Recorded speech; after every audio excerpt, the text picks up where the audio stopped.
స్వతంత్రం రావడానికి మునుపు మన భారతదేశంలో ఆంగ్లేయులు తేనీరుని ప్రవేశపెట్టాలని పర్వతాలలో ఉండే అడవుల్ని నాశనం చేసి తేనీరు తోటల్ని ఏర్పరచాలనుకున్నారు. ప్రాణాలను పణంగా పెట్టి ఆ కఠినమైన పని చేయడానికి అప్పటి దక్షిణ ప్రాంతానికి చెందిన పలు ప్రదేశాలలో నివసిస్తున్న గ్రామస్తుల్ని బానిసలుగా తీసుకెళ్లారు. కరువు నుంచి బయటపడడానికి మరో దారి తెలియక తాము పుట్టిన స్వగ్రామాన్ని విడిచి లక్షలాది అమాయక ప్రజలు నేడు మనం వేడివేడిగా తాగే తేనీరు కోసం నాడు రక్తం చిందించిన ఆ అమాయక గ్రామస్తుల వాస్తవ గాథ.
గంగరాజుకి సుబ్బన్న కూతురు కరిలచ్చనిచ్చి వచ్చే శ్రావణ మాసం 7వ రోజు శుక్రవారం నాడు పెళ్లి చేయాలని నిర్ణయించారు దయమైలారా. అందువలన వాళ్ళు మీళ్లలో జరిగిన మంచి చెడ్డలకి చేసిన ఏళ్ళని మర్చిపోకుండా గుర్తుంచుకొని ఇప్పుడు ఒళ్ళు దగ్గరెట్టుకొని మీ వంతు మీరు చేయాలని కోరుకుంటున్నారు దయామైలా.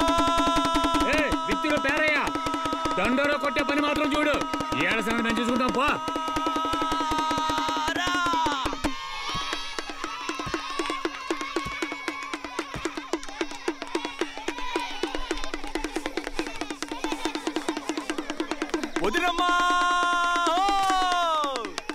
వదినంట వదిన, నీ డప్పు సప్పుడికే చెవులు సిరిగి సేట అయిపోతున్నాయి. ఇక్కడికి ఎందుకురా వచ్చి సోకండాలు పెడతావు? ఒసే ముసల్దానా, నీ చావు నువ్వు చస్తానన్నా తలకొరికి చచ్చి నీ కొడుకొచ్చి పెడతాడా? దానికి నేనేగా ఉంటునే. నువ్వు చెప్పేది కూడా నిజమేలేరా పేరయ్యా. వదినా, సూర్యుడిని అడినెత్తుకొచ్చేదాకా పోయలిగించలా? అసలే ముసలిది రేపో మాపో అన్నట్టుంది.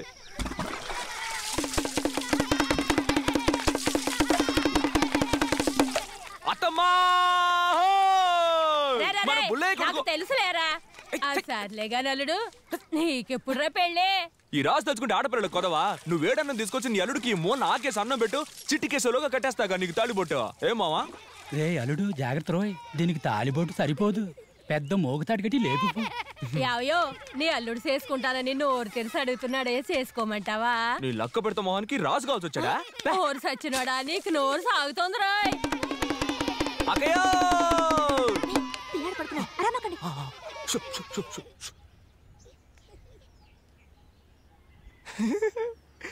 అరే పుడతా, రాజు వచ్చారా? నా అల్లుడికి ఏ పేరు పెట్టావక్క? అదిగో అలా బాబు పేరే. అరే నువ్వు ఇక్కడే ఉన్నావా? సూర్యమావ చెప్పాడు నువ్వు 3 పూట్ల తిని తొంగుంటున్నావు, పనికి వెళ్ళట్లేదని. నాకేం పర్వతలకే తిన్నగా వచ్చి సెట్లు చేయడుతున్నాడు. పెట్టకుండా తింటే నీకే కడుపునే వస్తుంది. నాకేం లోట్లేదు. వస్తాక ఏమయ్యో నువ్వు మడిసివేనా? ఆ ఏ రోడ్డు పట్టుకొని అలాదన్నా చెప్పేది బాగా గుర్తుంచుకోండి. మాసారం మంగమ్మ పెళ్లికి ముందు రోజే వచ్చేయాల, మర్చిపోకండి. వెళ్ళండి. అట్టగనయ్యా. చిత్తమయ్యా. ఉంటానయ్యా.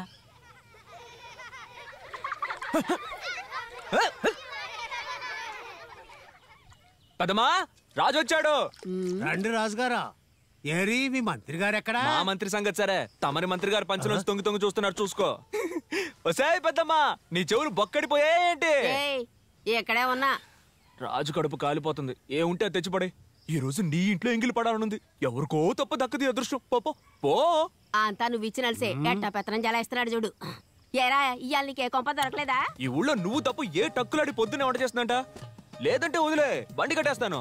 బండేం గట్టక్కర్లేదు. ఇదిగోరా సద్దనమే ఉంది. నేను వంట చేయలేదని మర్యాద లేకుండా నన్ను టక్కులాడను మాకు.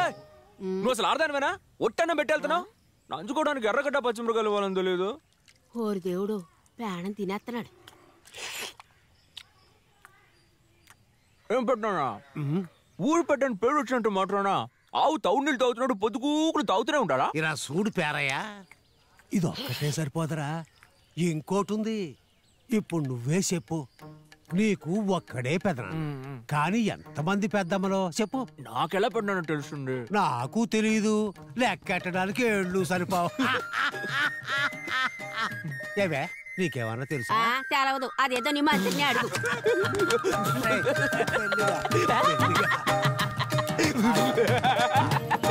చెవిటి మావా కుద్దానంటే మా అయ్యని చెవుడు గివుడు అన్నావో ఆ పేరుని ఊరంతా దండరేసేస్తాను.